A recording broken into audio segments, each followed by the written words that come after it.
18/12/2023 மாலை 6 மணி அளவில் தந்தை பெரியாரின் இறுதி முழக்கமும் நமது உறுதி முழக்கமும் என்ற தலைப்பில் சென்னை தியாகராயர் நகர் தியாகராயர் அரங்கத்தில் தென்சென்னை மாவட்ட திராவிடர் கழகத்தின் சார்பில் மாவட்ட தலைவர் இரா வில்வநாதன் தலைமையில் உரைவீச்சு நடைபெற்றது. சேரா பார்த்தசாரதி வரவேற்புரை ஆற்றினார். கவிஞர் கலி பூங்குன்றன், TKS இளங்கோவன், வழக்குரைஞர் அருள்மொழி, சேமே மதிவதனி ஆகியோர் உரையாற்றினர்.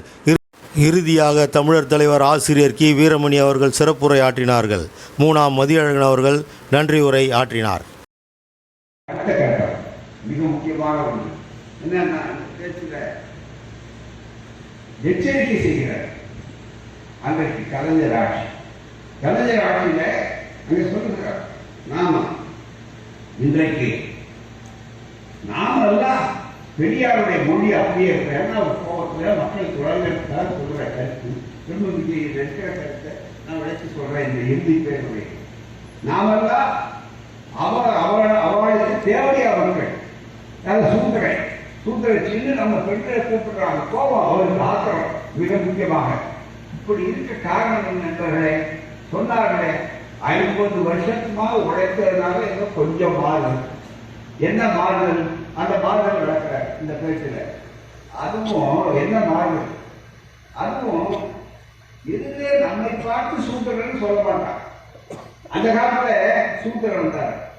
இன்னும் கேட்டா ஐயா சூத்திரத்தில் சொன்ன வேலைக்கார பொண்ணு வராங்க, நம்ம வீட்டில் வேலை செய்யறவங்க அவங்க வந்தா என்ன கேட்பாங்கன்னா, யாரு உயர்ஜாதி பார்ப்பவர்கள் இல்லை, உயர்ஜாதி கட்ட முடியாத உயர்ஜாதி நினைக்கிறா பாருங்க. மௌலியார் வீட்டுல என்ன ஜாதினா சூப்பரட்சி வந்தாளா, அது ஒரு ஃபேஷன், அது ஒரு நாகரிகம். அந்த வார்த்தை என்னன்னா, சூப்பரட்சி வந்தாளா வேலைக்கு வந்தாங்கன்னா அப்படி கேட்கறது. அதை அப்படியே சொன்னார் ஐயா சொல்லிட்டு. ஏன்னா அவன் சரசூப்பரன்னு சொல்றதுல பெருமை அடைஞ்சவங்க மிக முக்கியமா.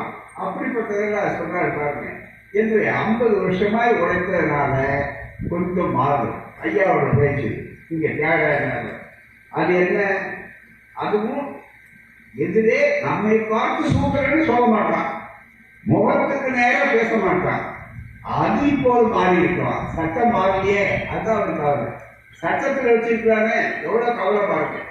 தங்கள் வீட்டுக்கு இன்னும் சூத்திரச்சி வேலைக்காரி வந்தாலா இது கேட்கிற பழக்கம் இருக்கிறதே. வீட்டுல எப்படி பேசுவான், அவங்க வீட்டுக்குள்ள அவங்க போவாங்க. அந்த உடனே சொல்றாரு பாருங்க, இந்த சூத்திர பசங்க என்றுதான் பேசுவார்.